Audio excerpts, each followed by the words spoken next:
왜 자꾸 아는 척 하세요? 길에서 부끄럽게 아니, 며느리한테 아는 척도 하면 안 되는 거냐? 옷 입고 다니는 꼴을 좀 보세요. 저랑 급이 맞다고 생각하세요. 하는 일도 구질구질해서는. 뭐라고? 직업엔 귀천이 없다는 것도 모르는 거냐? 한평생 힘들게 고생해서 아들 키웠어. 그래서 어쩌라고요. 그렇게 열심히 살았는데 왜 가난하신 거예요? 가난하다고 며느리에게 무시당하고 있는데 아들 녀석은 아무 말 하지 않고 못 본 척만 하고 있네요. 오늘 이야기 시작하도록 하겠습니다. 구독과 좋아요, 알림 설정은 채널 운영에 큰 도움이 됩니다. 안녕하세요.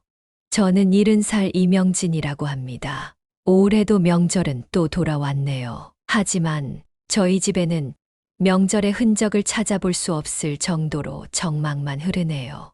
주방에서 음식하는 소리나 냄새도 정성스럽게 차려진 음식도 가족들과 둘러앉아 이야기하는 분위기도 없습니다. 그 모든 것을 이제는 더 이상 기대할 수 없게 되었고 배고픈 한 끼를 때우듯 단촐한 밥상만 제 앞에 놓여 있어요. 식탁 의자에 앉아 누구도 들어오지 않는 현관문만 한참 바라보다 TV 켜보았습니다. 화면 속에서는 명절 특집 방송이 나오고 있네요. 작은 거실에 가족들이 옹기종기 모여 앉아 웃고 떠들며 손주들의 재롱에 할아버지, 할머니의 모습이 행복해 보였습니다. TV 속 아나운서는 명절을 맞아 오랜만에 만나는 가족이 함께하는 기쁜 시간을 이야기하며 스튜디오에 초대된 한 사람을 소개했어요. 다음은 서울에서 5개의 헬스장을 운영하시고 유튜브 건강 채널을 운영하고 계시는 김수동 대표님과 이야기를 나누어 보겠습니다. 그 순간 TV에서 익숙한 얼굴이 보였습니다. 말끔한 운동복을 입고 여유롭게 앉아 있는 사람은 바로 내 아들 수동이었답니다. 저는 심장이 덜컥 내려앉는 듯 했어요. 지난 몇 년간 얼굴 한 번 못 본 아들을 TV를 통해 보고 있으니 말이죠. 저는 TV 화면에서 눈을 떼지 못한 채 숨을 죽이고 아들을 바라보고 있었습니다. 아나운서가 놀라운 듯 물었습니다. 김수동 대표님이 이렇게 성공하실 수 있었던 것은 부모님의 도움과 희생이 컸을 것 같은데요. 어린 시절 부모님께서 강조하시던 조언이 있었는지 궁금합니다. 저는 순간 숨을 죽였어요. 우리 아들은 어떤 말을 할지 궁금했거든요. 저를 찾아 오지 않은 지 4년이 훌쩍 넘었고 얼굴 한 번 비추지 않던 아들이었지만 내가 아들을 위해 바친 세월과 희생을 과연 어떻게 이야기할까 너무 궁금했습니다. 저는 참 고생을 많이 했거든요.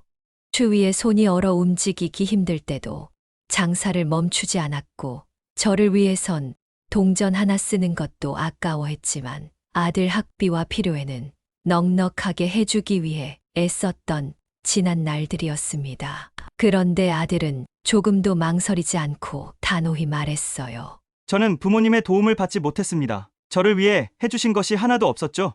그래서 저는 지긋지긋한 가난에서 벗어나기 위해 몸부림치듯 일만 해왔습니다. 순간 손이 떨리고 숨이 쉬어지지가 않았지요.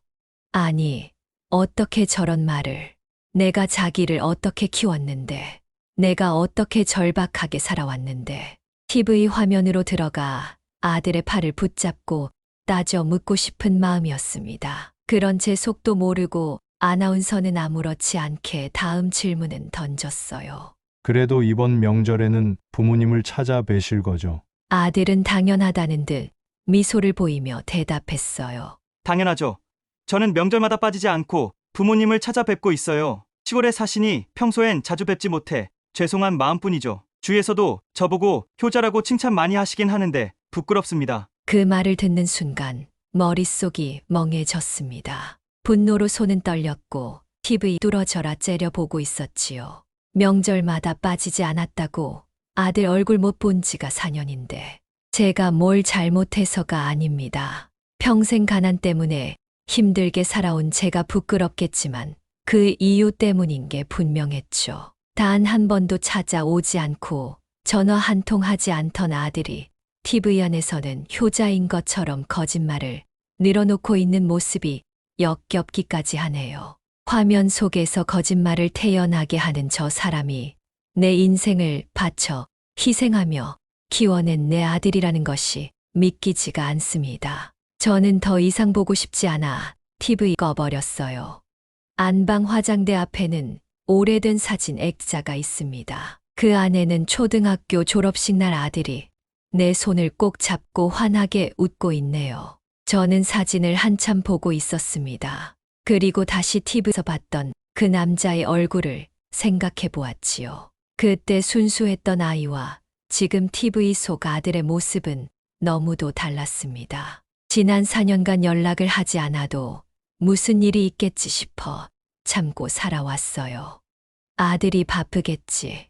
일하고 아이들 돌보느라 연락할 시간이 없는 거야. 이렇게 저 스스로를 다독이고 있었답니다. 하지만 더 이상은 그렇게 하고 싶지 않습니다. 나를 세상에 없는 사람 취급하며 명절에는 찾아 오지도 않으면서 뻔뻔하게 거짓말까지 하는 걸 가만히 보고만 있을 수 없었어요.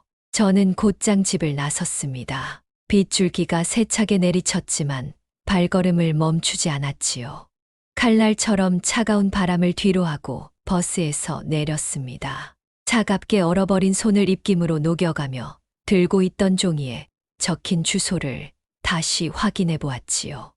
5년 전에 와보고는 처음이라 이 길이 맞는지 확신이 들지 않았습니다. 저는 고개를 들어 주위를 둘러보았어요. 눈앞에는 하늘 높이 우뚝 솟아있는 높은 아파트가 있었습니다. 아파트에서 나오는 외제차들을 보니 순간 몸이 얼어 한 발도 더 움직일 수가 없었어요. 이곳은 제가 살던 세계와는 같은 것이 하나도 없는 곳이지요. 저는 학교 앞 노점에서 떡볶이와 순대를 팔았고 뜨거운 철판을 뒤집느라 손이 엉망이 되었지요. 겨울이 되면 손이 트고 갈라졌지만 내 인생을 부끄럽게 여긴 적은 한 번도 없었습니다. 그런데 내 아들은 이런 고급진 아파트에 살면서 가난했던 저를 부끄러워하고 있었죠. 저는 이가 갈리는 분노를 삼키며 단단히 마음을 먹고 아파트 정문을 향해 걸어갔습니다. 정문을 지키던 경비원이 저를 막아섰지요. 할머니, 무슨 일로 오셨어요? 저는 순간 멈칫했지만 곧 작은 소리로 대답했습니다. 우리 아들 집에 왔어요. 그런데 경비원은 제 행색을 보더니 이해되지 않는다는 듯 다시 물었지요. 할머니, 아드님 보러 오셨다고요. 아드님은 몇 동 몇 호에 사시는데요. 오랜만에 찾아온 아들 집이라 정확한 주소가 떠오르지 않아 머뭇거리다 입을 열었답니다. 그게 너무 오랜만에 와서 몇 동 몇 호인지는 잘 기억이 안 나요. 그러자 경비원은 짜증난다는 듯 저를 바라보았지요. 할머님, 아드님이 어디 사시는지 기억이 안 나시면 여기 못 들어갑니다. 아드님께 전화해 보시겠어요? 저는 떨리는 손으로 아들에게 전화를 걸었습니다. 신호음이 길게 울렸지만 아들은 전화를 받지 않았어요. 그 모습을 보던 경비원은 한숨을 쉬며 나를 노려보며 말했습니다. 여기 왜 오셨어요? 솔직히 말하세요. 물건 팔러 오신 거죠. 그 말이 너무 억울하고 분의 목소리를 높였습니다. 아니에요. 정말 아들 집에 온 거라고요. 아니면 아저씨가 직접 아들한테 전화해 보세요. 제 전화는 받질 않네요. 경비원은 이 상황이 마음에 들지 않는다는 표정으로 아들에게 직접 전화를 걸어보았어요. 그런데 아들이 곧장 전화를 받는 게 아니겠어요. 여보세요. 경비원이 공손히 대답을 했습니다. 안녕하세요. 아파트 경비원입니다.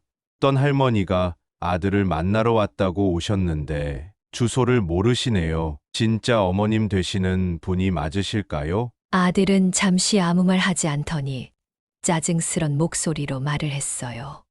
아, 참네. 잠시 전화 좀 바꿔주시겠어요? 전화를 받은 저는 목소리가 떨렸습니다. 수동아, 엄마야. 아들이 아무 말 하지 않는 그 짧은 침묵이 참 낯설기만 했어요. 그리고 아들은 차갑게 말했지요. 왜 경비원 분에게 전화를 해달라고 하신 거예요? 사람 부끄럽게. 저는 손에 힘이 들어갔습니다. 내가 전화를 안 받으니 그렇지. 엄마가 너한테 하고 싶은 말이 있어서 널 찾아왔어. 무슨 할 말이 있는데요. 그냥 문자로 남겨놓으세요. 저 지금 바빠서 나갈 수가 없어요. 저는 비참했습니다.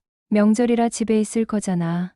뭐, 그리 바쁘다는 거야. 내가 올 때까지 엄마는 여기서 기다릴 테니 그런 줄 알아라. 아들은 한숨을 쉬며 말했어요. 왜 이러세요? 사람 귀찮게. 우리 집엔 뭐하러 와요? 너한테 할 말이 있다고? 5분이면 돼. 통화가 끝난 후 경비원의 안내로 아들이 사는 동 앞까지 갔습니다. 이제 엘리베이터를 타는 것부터는 혼자 해야만 합니다. 심장은 쿵쾅거리고 손에는 계속 힘이 들어갔지요. 마음속으로 아들을 만나도 눈물을 보이면 안 된다고 다짐하고 또 다짐했습니다. 흔들림 없이 당당히 따져야만 하는 것이지요. 엘리베이터 문이 열리니 기억에서 흐릿해져 있던 아들 집이 눈에 들어왔어요. 아들 집 앞. 저는 왜 여기서 이렇게 긴장하고 있는 걸까요? 심호흡을 한 번 하고 벨을 눌렀습니다. 인터폰에서는 며느리의 목소리가 들리네요. 어머님, 연락도 없이 오시면 어떡해요? 며느리의 목소리에는 짜증이 섞여 있었습니다. 저는 서러운 마음을 억누르며 수동이한테 할 말이 있어서 왔다. 오래 있지 않을 테니 문을 열어보거라. 저는 미리 연락하지 않고 오는 사람에게는 문을 열어주지 않아요. 어머님이라도 그래요. 이렇게 먼 길을 왔는데 문전 박대라도 하겠다는 거냐? 잠시면 된다. 5분이면 돼. 내가 여기까지 와서 아들 얼굴도 못 보는 게 말이 되냐? 하지만 인터폰으로 그 어떤 소리도 들리지 않았습니다. 저는 미친 듯 다시 벨을 눌러댔어요. 아, 짜증나게. 이제 그만 좀 하세요. 경찰 부르기 전에 돌아가세요. 경찰이라니. 그 말을 듣는 순간 참아왔던 감정이 터져 나와 버렸지요. 뭐, 경찰. 엄마가 아들을 보러 왔는데 경찰을 부른다는 거야. 그러니깐 그냥 좀 가시라고요. 저는 다시 벨을 누르려다 손을 내려 버렸습니다. 내가 도대체 뭘 잘못했길래 이런 비참한 대접을 받아야 하는지 너무 서러웠어요. 눈물이 흐르는 걸 참아보려고 해도 참을 수가 없었습니다. 이렇게 나를 멸시하는 이곳에 더 머무를 이유가 없겠지요. 밖으로 다시 나오니 비가 눈으로 바뀌어 내리고 있었습니다. 눈발이 강하게 내리니 걸을 수가 없어 잠시 쉬었다 가야만 했어요.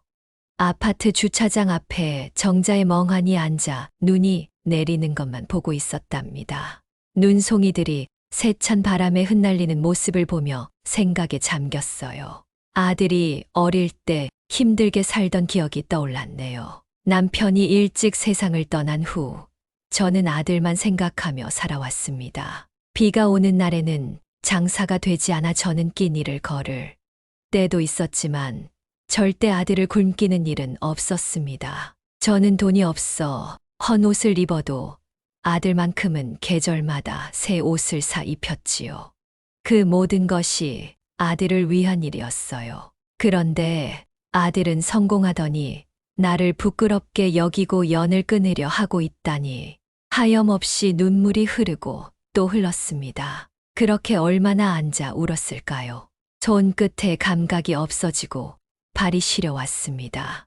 눈은 그칠 기미가 보이지 않았고 바람은 더 세차게 불었어요. 결국 저는 덜 추운 곳을 찾아 지하 주차장으로 내려갔습니다. 주차장 바닥은 차가웠지만 눈과 바람은 피할 수 있었지요.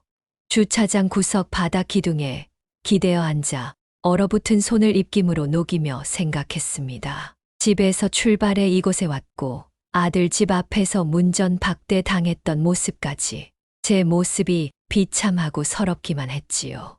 바로 그때 주차장 입구에서 익숙한 목소리가 들렸습니다. 장모님, 장인어른, 조심히 돌아가세요. 저는 본능적으로 주차장 기둥 뒤로 몸을 숨겼어요. 제 귀가 잘못된 건 아니겠죠. 분명 아들 목소리였습니다. 저는 소리가 들리는 쪽을 조심히 바라보았습니다. 그곳에는 예의 바른 모습과 친절한 표정으로 사돈의 손을 꼭 잡고 웃고 있는 아들이 있네요. 아들 옆에는 나에게 문도 열어주지 않았던 며느리가 효심 깊은 딸의 모습으로 정중히 인사를 하고 있습니다. 사돈 손에는 고급져 보이는 한우 선물 세트가 들려 있었어요. 온몸이 더 얼어붙고 심장이 무너져 내리는 것만 같았지요. 사돈에게는 효자 효녀인 척하는 아들 부부의 모습을 보니 피가 거꾸로 솟는 듯해 더 이상 참지 못하고 아들 부부에게 달려갔습니다. 이것들아, 너희가 그러고도 사람이냐? 이런 못된 것들 같으니라고. 아들과 며느리는 너무 놀라 아무 말 하지 못한 채 저를 보고만 있었고 저는 더 빠른 걸음으로 아들에게 다가갔습니다. 내가 너희들에게 뭔 잘못을 했길래 나한테 이럴 수가 있어. 사돈만 부모고 나는 부모도 아니란 거냐? 이런 금수만도 못한 놈들. 아들은 놀라고 당황했는지 뒷걸음질 쳤습니다. 그러니깐 미리 연락을 하고 왔어야죠. 내가 연락했잖아. 내가 연락을 받아야 미리 온다고 말을 할 것 아니냐. 그때 옆에 있던 며느리가 짜증난다는 목소리로 싸늘하게 말했습니다. 교양업계, 이게 뭐 하는 짓이에요? 어디서 이렇게 소리를 지르세요? 저는 순간 귀를 의심했어요. 뭐라고? 너 지금 시애미한테 버릇없이 소리 지른 거냐? 제 말이 끝나기도 전에 며느리는 차 트렁크에서 가방을 하나 꺼내 제 앞에 툭 던졌어요. 그것은 식용유 선물 세트였습니다. 이거면 됐죠. 그러니깐 왜 우리 부모님한테는 선물 주면서 어머님한텐 안 주냐고 불만이신 거잖아요. 여기 이거 받고 얼른 돌아가세요. 며느리의 어처구니 없는 말과 행동에 할 말을 잃고 며느리만 쳐다보고 있을 수밖에 없었습니다. 곧 다시 정신을 차리고 며느리 앞으로 한 발 더 다가섰어요. 지금 내가 식용유 사 먹을 돈이 없어서 이렇게 온 줄 아냐? 누굴 거지로 보는 거야. 그럼 뭔데요? 왜 이러시냐고요? 내가 뭘 잘못했길래 나를 부모 취급도 안 하냐는 말을 하고 싶었던 거다. 그깟 선물은 안 받아도 상관없다고. 왜 나를 이렇게 짐짝 취급하는지 이유라도 알아야겠다. 며느리는 저를 보며 어이없다는 듯 표정을 지었습니다. 어머님, 우리 부모님이랑 어머님이랑 어떻게 같아요? 저희 부모님은요, 저희들에게 이런 대접을 받을 만한 분들이죠. 길에서 노점 상하셨으면서 저희 부모님과 똑같다고 생각한 게 더 이상한 거 아닌가요? 그러니 조용히 돌아가세요. 어디 부끄러워서 아는 척 하기도 싫다고요. 순간 온몸이 굳어버렸습니다. 직업엔 귀천이 없다. 나도 평생을 최선을 다해 일했고 고생해서 아들 키웠어. 제 말에도 며느리는 여전히 비웃듯 말했어요. 그래서 어쩌라고요? 그렇게 열심히 살았는데 왜 아직도 가난하세요? 며느리가 저를 무시하는 말을 하는데도 아들은 아무 말도 하지 않은 채 모른 척하고 있었습니다. 엄마가 네 부인한테 이런 말을 듣고 있는데도 가만히 보고 있는 거야? 그러나 아들은 끝까지 모른 척하고 있었네요.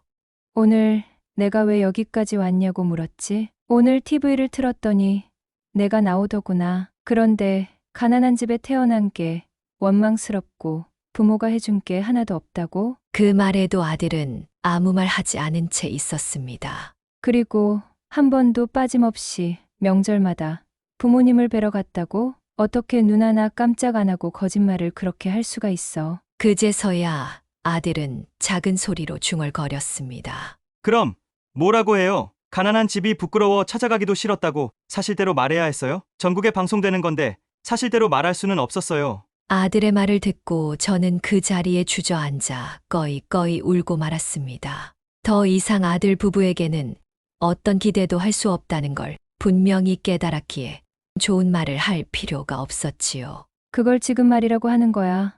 엄마도 이젠 더 이상 가만히 있지는 않을 거다. 엄마가 어떻게 하는지 두고 봐라. 저는 아들과 며느리에게 복수를 해야겠다고 결심했고 힘겹게 일어나 주차장 입구로 발길을 돌렸습니다. 아들은 여전히 저를 외면하고 있었고 며느리는 죄책감이라고는 찾아볼 수 없는 모습으로 웃으며 집에 들어가자 했습니다. 저는 그 두 사람을 바라보며 제발 이 순간이 꿈이길 간절히 바랬어요. 하지만 이건 꿈이 아닌 생생한 현실이었고 이제 피할 수 없는 현실을 똑바로 볼 수 있어야 했습니다. 집으로 돌아온 저는 침대에 누워 천장만 바라보고 있었고 서러움에 눈물만 흘리고 있었어요.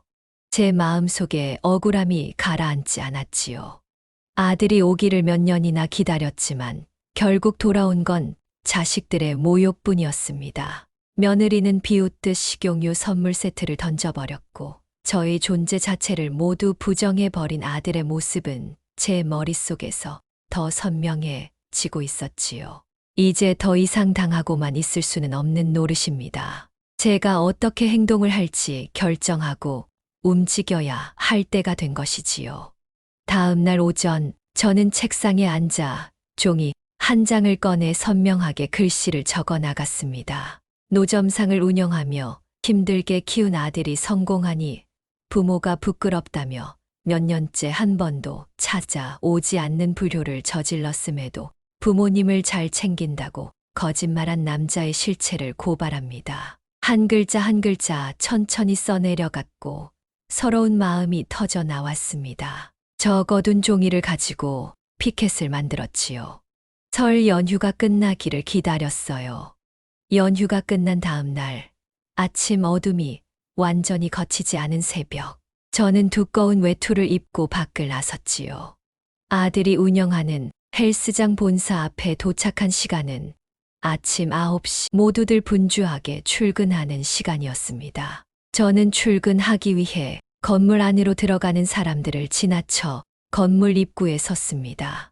그리고 망설임 없이 피켓을 높이 들었습니다. 처음에는 아무도 신경 쓰지 않고 있었지만 지나가는 사람 한두 명을 시작으로 발걸음을 멈추며 저를 주목하기 시작했어요. 어떤 직원은 휴대폰으로 제 사진을 찍기도 했습니다. 사람들은 점점 몰려왔고 피켓에 적힌 글자를 유심히 읽어나가는 사람도 있었지요.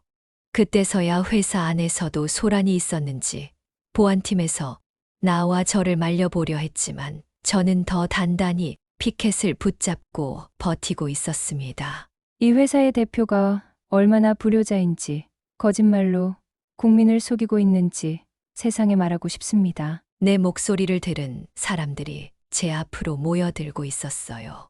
직원들은 어찌할 줄 몰라 난감해했고요.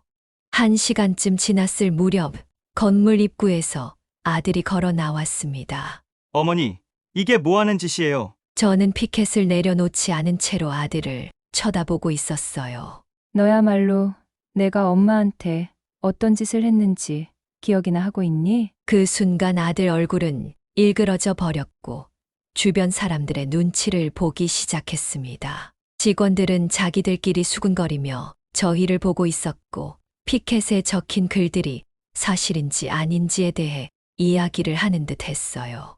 이 상황에 아들은 더 당황했는지 저에게 다가와 조용한 목소리로 말했습니다. 어머니, 돈이 필요하세요? 그 말을 듣는 순간 저는 너무 화가 나 참기가 힘들었어요. 손에 든 피켓을 내려놓고 어이없다는 듯 헛웃음을 터뜨리고 아들을 빤히 쳐다보았습니다. 이 엄마가 정말 돈 때문에 그런다고 생각하는 거야? 아직 정신을 차리지 못한 것 같네. 아들은 큰 결심을 한 듯 다시 한번 주변을 살피고 다시 저에게 말했어요. 그럼 도대체 왜 이러시는 건데요? 장모님 댁에는 한우 선물해주고 어머니에게는 식용유 선물 줘서 그런 거예요? 그런 거면 집으로 한우 세트로 보내드릴 테니까 이제 그만 좀 하시라고요. 참 어처구니가 없는 말이었어요. 수동아, 내 돈으로 소고기는 사 먹을 수 있어. 너한테 도움을 받지 않아도 살아가는데 문제가 없다고? 아들은 짜증과 불만이 섞인 표정으로 저를 바라보고만 있습니다. 미안함이나 후회하는 마음은 찾아볼 수 없었지요. 내가 정말 돈 때문에 이런다고 생각하는 거야? 너희 부부가 엄마를 대하는 태도를 다시 생각해 보도록 해라. 가난하게 살아왔다는 이유로 널 키워준 엄마를 부끄러워하고 몇 년간 한번 찾아오지도 않았으면서 후에 나와서는 아주 뻔뻔하게 효자인 척 거짓말을 했지. 그리고 널 찾아간 엄마에게 문도 열어주지 않고 쫓아내 버렸고 이제 많은 사람들이 너에 대해 알게 될 거야. 너의 진짜 모습 말이야. 내가 엄마를 어떻게 버렸고 어떤 상처를 주고 있었는지 모두 말이야. 아들의 얼굴은 더 일그러져 버렸습니다. 주변에 출근하는 직원들이 더 몰려왔기 때문이죠. 상황이 더 심각해지는 걸 막기 위해 아들은 보안팀 직원을 불러버렸습니다.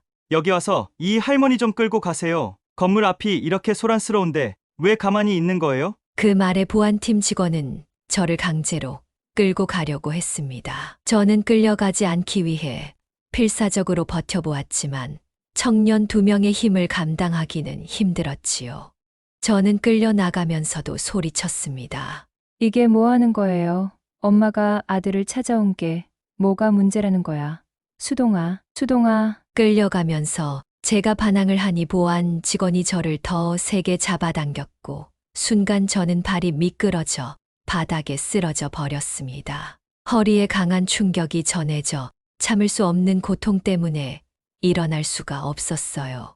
할머니, 괜찮으세요? 한 보안 직원이 다급하게 다가와 제 상태를 살필 때도 아들은 건물 앞에서 짜증스러운 표정으로 상황을 지켜볼 뿐 단 한 걸음도 움직이지는 않았습니다. 저는 아들을 쳐다보면서 손에 힘을 주어 바닥을 짚어 일어나려 했어요.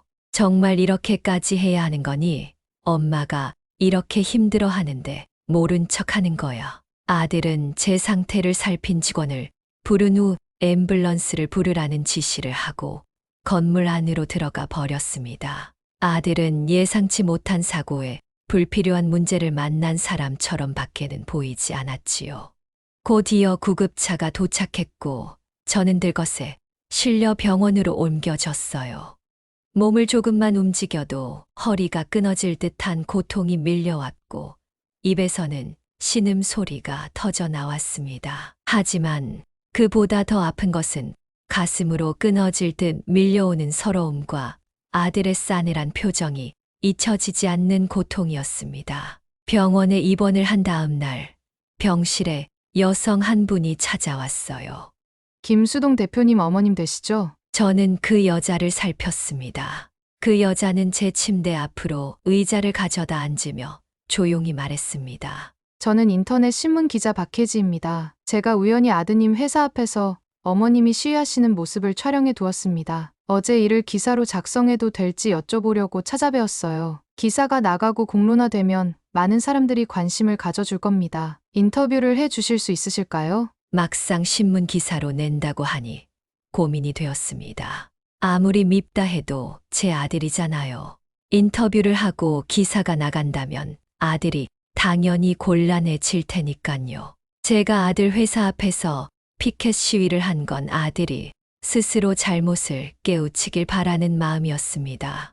이렇게 기사까지 내보내고 아들을 공개적으로 죄인을 만들고 싶진 않았어요. 망설이던 저를 보더니 기자는 휴대폰을 꺼내 저에게 보여주었습니다. 어머님, 이걸 보시면 생각이 달라지실 거예요. 휴대폰에는 아들 헬스장 공식 SNS 게시물이 확인되었지요. 저는 게시글을 확인하며 손끝이 떨리고 머리가 어지러워지는 것만 같았습니다.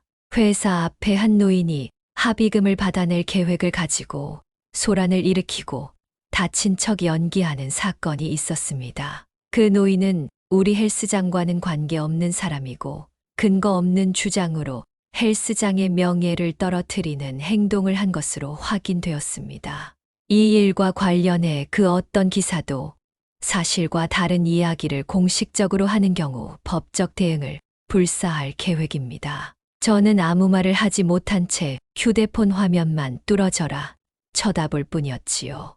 저는 정신이 번쩍 들었고 침대 위에서 몸을 일으켰습니다. 허리의 통증으로 온몸이 쑤시고 아팠지만 이제는 그 고통이 중요하지는 않게 되었어요.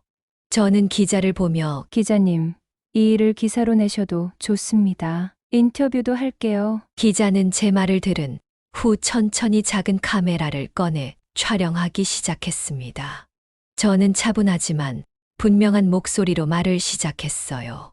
제가 우리 아들을 위해 얼마나 힘들게 살았는지, 어떤 희생을 했는지 이제 세상에 알려야겠다 마음 먹었습니다. 그리고 내 아들이 어떤 파렴치한 짓을 했는지도 다 말하겠습니다. 기자는 조용히 제 말을 듣고 있었고 저는 멈추지 않고 하고 싶은 말을 이어갔답니다. 저는 초등학교 앞에서 분식 노점상을 운영하며 아들을 키워냈습니다. 손이 얼어붙을 것 같이 추운 겨울에도 땀이 비오듯 흐르는 여름에도 가게를 쉰 적이 없었지요. 그게 다 아들을 잘 키우고 싶어서였습니다. 아들이 먹고 싶은 걸 넉넉히 먹게 해주었고 친구들 앞에서 돈 때문에 기죽지 않게 해주고 싶었답니다. 저는 먹고 싶은 것도 참고 옷을 사고 싶어도 참았지요. 매일 같이 장사하느라 얼굴과 손은 점점 거칠어졌지만 아들만 잘 된다면 그것으로 괜찮았답니다. 저는 가난하게 살고 있었지만 아들만큼은 가난을 모르고 살게 해주고 싶었거든요. 그런데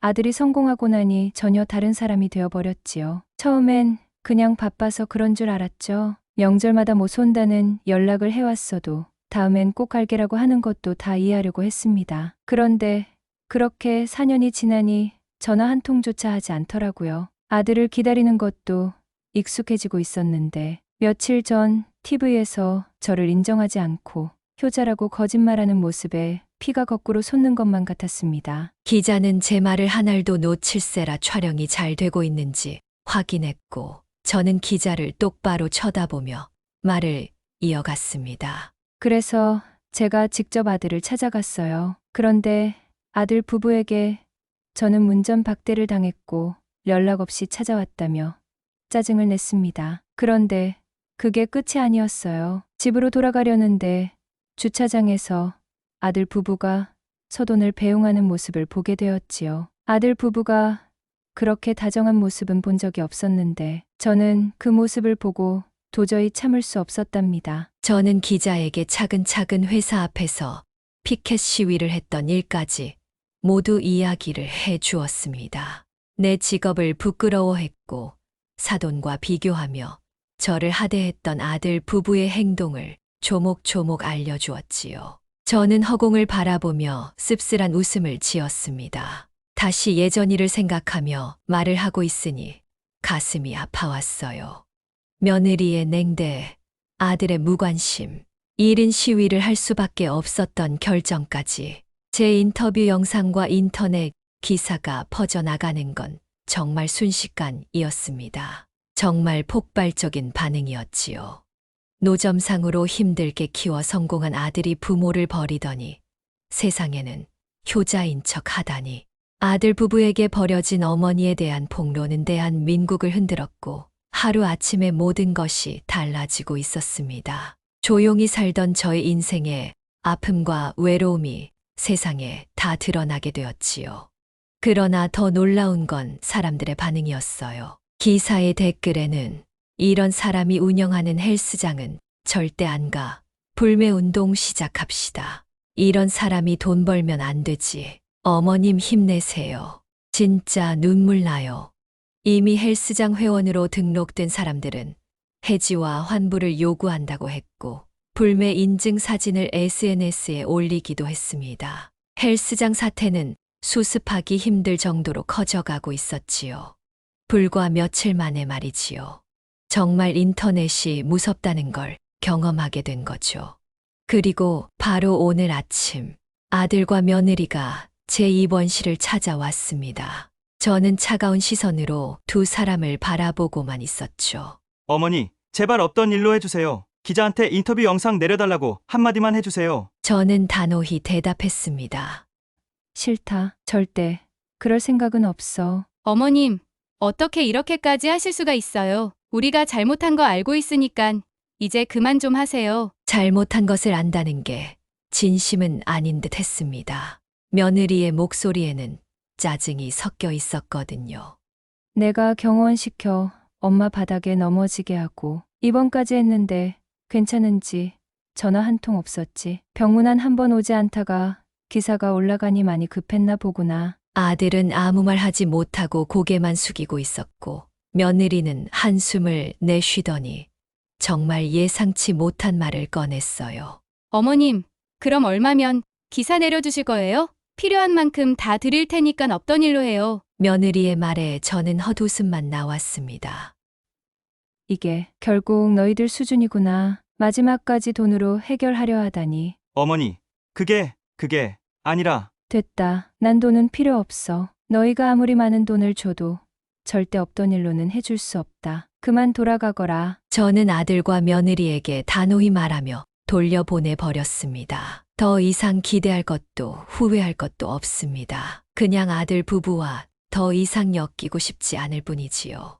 당분간은 병원에서 편하게 치료에만 전념하고 싶었답니다. 그런데 다음 날 오전 아들과 며느리가 다시 병원을 찾아와 제 앞에 무릎을 꿇었습니다. 어머님, 제발 한 번만 봐주세요. 수동 씨 사업이 곧 망하게 될 것 같아요. 어머니, 제발 없던 일로 해주세요. 지금까지 제가 노력한 게 물거품이 되고 있어요. 아들은 고개를 숙이고 있었고 어깨는 떨리고 있었습니다. 정말 죄송해요. 이제야 깨달았어요. 저희가 얼마나 큰 잘못을 했는지, 그리고 어머니가 저를 위해 평생 어떤 희생을 하며 살아왔는지 이제야 알겠습니다. 저희가 왜 그런 짓을 했는지 후회하고 있습니다. 저는 아들 부부의 모습이 당황스러웠어요. 분명 어제까지만 해도 며느리와 함께 어떻게든 돈으로 상황을 해결하려 했는데 갑자기 무릎을 꿇고 용서를 구하다니요. 그런데 그 모습이 너무나 간절해 보였습니다.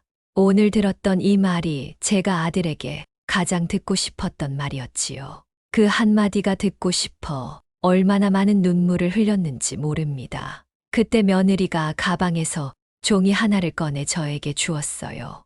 어머님, 저희가 앞으로 어머님을 외면하지 않는다는 걸 증거로 남기려고 해요. 앞으로 저희가 어머님을 자주 찾아뵙고 연락도 드린다는 효도 각서예요. 명절이며 생신까지 꼭 찾아뵙도록 할게요. 한번 읽어보세요. 만약 저희가 이 내용 중 하나라도 어긴다면 다시 기사를 올리셔도 좋습니다. 정말 한 번만 더 기회를 주세요. 저는 멍하니 며느리가 하는 말을 듣고만 있었습니다. 어제까지만 해도 돈으로 해결하려던 아이들이었는데 갑자기 왜 이렇게 하려고 하는지 그 진심을 모르겠습니다. 갑자기 왜 이렇게까지 하려고 하는 거냐? 라고 조심스레 묻자 며느리는 긴장한 듯 떨리는 목소리로 대답했어요. 어머니를 무시하려고 했던 건 아니에요. 그냥 너무 겁이 났어요. 남편 출신이 들통날까봐 정말 죄송해요. 그 말을 듣는 순간도 의심은 사라지지 않았습니다. 하지만 마음은 요동치기 시작했어요. 어머니, 저희를 한 번만 더 믿어주세요. 다시 어머니를 실망시켜드리지는 않을게요. 정말입니다. 저는 한참 고민을 하고 대답을 했습니다. 너희들 말은 알겠어. 하지만 바로 결정할 문제는 아닌 것 같구나. 조금만 더 시간을 갖도록 하자. 그 순간 아들과 며느리의 표정이 달라졌습니다. 왜요? 어머님, 우리가 진심으로 반성하고 있는데 왜 망설이시는 거죠? 어머니, 저희가 이 정도까지 했는데 너무 냉정하신 거 아닌가요? 저희가 시간이 없다고요. 빨리 기사를 내려야 한다고 말씀드렸잖아요. 저는 차분히 말을 했어요. 너희가 진심으로 반성하는 건지 아니면 모든 걸 없던 일로 만들고 싶어서 그러는지 나는 확신이 없다. 하루만 더 시간을 가져보자. 아들은 짜증스럽다는 듯 말했습니다. 엄마, 우리한테 그 정도 믿음도 없어요. 엄마가 원하는 거 다 하겠다고 적어놨잖아요. 그런데 뭐가 더 부족해서 이러시는 거예요? 저는 조용히 고개를 저으며 일단 더 생각할 시간이 나에게는 필요해. 당장 대답을 강요하지 않았으면 좋겠구나. 딱 하루다. 하루면 돼. 너희를 용서할지 말지. 아들은 씁쓸한 듯 표정을 지으며 알겠어요. 하지만 너무 오래 생각하시면 안 돼요. 1분 1초가 급해요. 가능하면 빨리 대답해 주셔야 해요. 그렇게 말하고는 아들과 며느리는 병실 밖을 나갔습니다. 병실은 다시 조용해졌고 아들이 두고 간 효도 각서를 다시 읽어보며 고민하기 시작했지요. 이렇게까지 할 정도면 한 번 더 용서하고 기회를 주는 것도 괜찮지 않을까. 그런데 빨리 용서해달라고 요구하는 태도가 진심으로 뉘우치는 모습이라 생각해도 되는 것일까? 여러분은 제 상황이라면 어떻게 하시겠어요? 아들과 며느리에게 대답해 주기로 한 시간이 다가오는데 고민이 길어져 조금 늦어지더라도 이번 주 안에는 대답을 하려고 합니다. 참 고민이 많은 상황이죠. 제가 인터뷰한 내용 때문에 아들과 며느리가 힘들어하는 모습을 보니 제 마음이 편하지 않는 것도 사실이에요. 부모란 참 어쩔 수 없나 봐요. 제가 옳은 결정을 내릴 수 있도록 도와주세요. 지금까지 저희 이야기를 들어주셔서 감사합니다. 구독과 좋아요, 알림 설정 부탁드려요.